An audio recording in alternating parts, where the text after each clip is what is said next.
Hello. Awesome. How does it feel to be finished with Gollum forever? Oh my God! I don't know if I am finished with Gollum forever. I don't know if he'll ever go away. Quite frankly, it is kind of weird because there was always the possibility of him coming back, and before the Hobbit.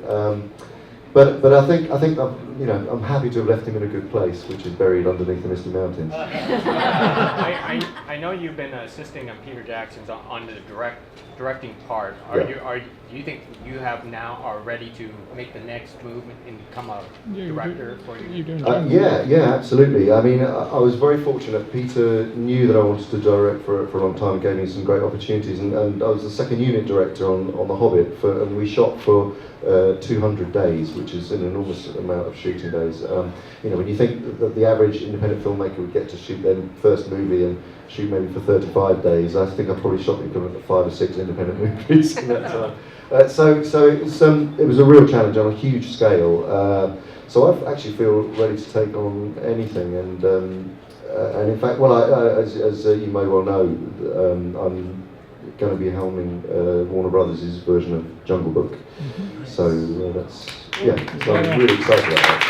What do you think from your experience? It's time to talk about performance capture. Yes, it is. Your performance in Planet of the Apes, Zoe Saldana's performance in Avatar, have been kind of snubbed by the Academy. Everybody's talking about one day we're going to have a category of best actor or actor performing into performance capture. What do you think about that? Well, in actual fact, I don't really think there should be a separate category, because when you think about performance capture, what is it? Performance capture is a technology, and it's just another bunch of cameras. It's 360-degree cameras and a head-mounted camera on your face. So for me, it's always been just another method of recording an actor's performance. I mean, we have 2D cameras and 3D cameras that film actors. The actual process of acting, the way the films are cut and shot, and the interaction between the director and the other actors on set is no different to a live-action movie. The way that you create the role internally, psychologically, the way that you embody it physically is no different in its approach. Or literally, the difference is that you, instead of wearing a costume and makeup before the fact, you wear a motion capture suit on set, and then the costume and makeup is put on after the fact. So I intrinsically disagree with any kind of notion of a separate category. For me, it's always been about acting. I don't act any differently if I'm playing a live action role on screen or if I'm playing a performance capture role. And have you thought about your dream cast for Jungle Book yet, by any chance? My dream cast for Jungle Book? Well, I've thought about it, but I'm only right at the beginning of it, so it's very tantalising. But actually, I can say nothing. What kind of skills are you taking from Lord of the Rings and applying to Jungle Book? It's a pretty big project. Well, so what kind of?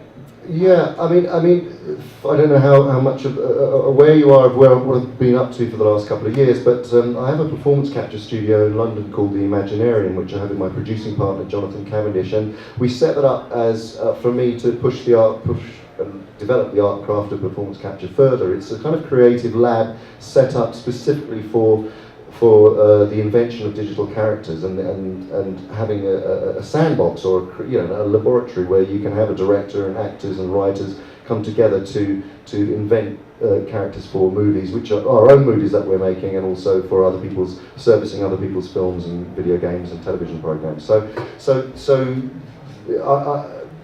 with that, there are several projects that our company has been working on, one of which is Animal Farm, and George Orwell's Animal Farm, and we've been evolving the methodology for that for about the last year and a half whilst we developed the script. And then the opportunity to direct Jungle Book has just presented itself, and so, I suppose in answer to your question, performance capture is an amazing tool, as I say, which will enable ultimately actors to play anything, to play any character of your, whatever your desire is, whether it's a tree or a house, or it doesn't have to be a humanoid character like an ape. It can be much more abstract, and so it really does lend itself to these stories like Jungle Book and Animal Farm, where it is ultimately about performance. It's ultimately about actors acting off each other and creating drama, and presenting the actor with the challenge and the opportunity to enter into another world, into another dimension, and imagine themselves as these roles. Can you talk about playing Caesar for a second time and how Sure. he evolves in the second film? Yeah, Caesar is a part that remains very close to me.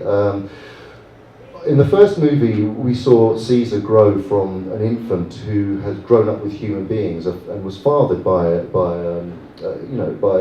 Will Rodman, played by James Franco's character, and for all intents and purposes believed he was a human being. And then at a sort of tender teenage, he then realizes that he's not and is cast out, and then realizes he has to assimilate himself into a group which he feels very alienated from, but actually happen to be his own kin, his own kind.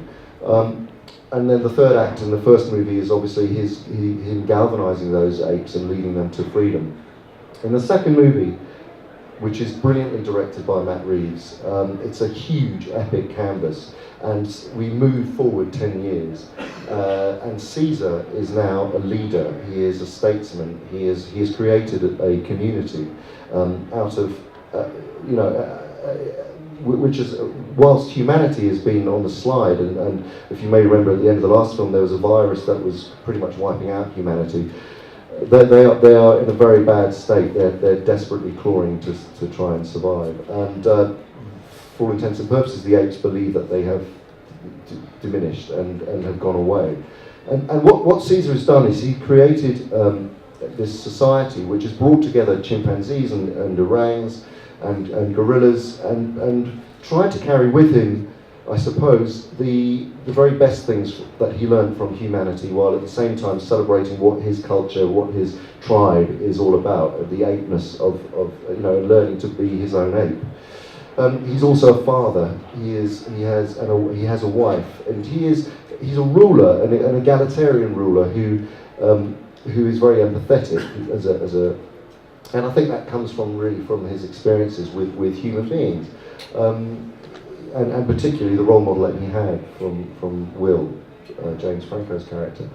So really early on in the film, you believe you're going to watch a society, a birth of a society, and an early dawning of a society that is going well. That the state of the nation is good at the beginning, and then it is interrupted by the arrival of human beings, which throws Caesar into an inner turmoil and trying to find a peaceful way of allowing both sides to coexist without causing destruction to either. All right, one more question. Performance capture for many years, and it seems like it would be very physically taxing for you. You've also trained other crew of people to also do it.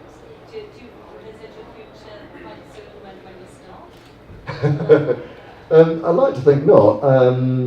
It is physically demanding, and I suppose moving more into directing is an extension of being able to train other people to do it.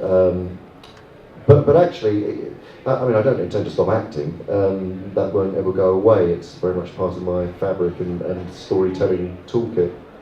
So no, I don't think I'll stop. And also it keeps you fit. I hate going to the gym. Give me a difficult character to play. That keeps you fit. But it is, what is wonderful is being able to pass on knowledge and being able to train up, and that's again part of the Imaginarium's ethos. Is we've started an academy and we have trained an ensemble of actors to work with us and enjoy all of the challenges and the possibilities of acting in the digital realm. So yeah. All right, guys, that's it. Thank you.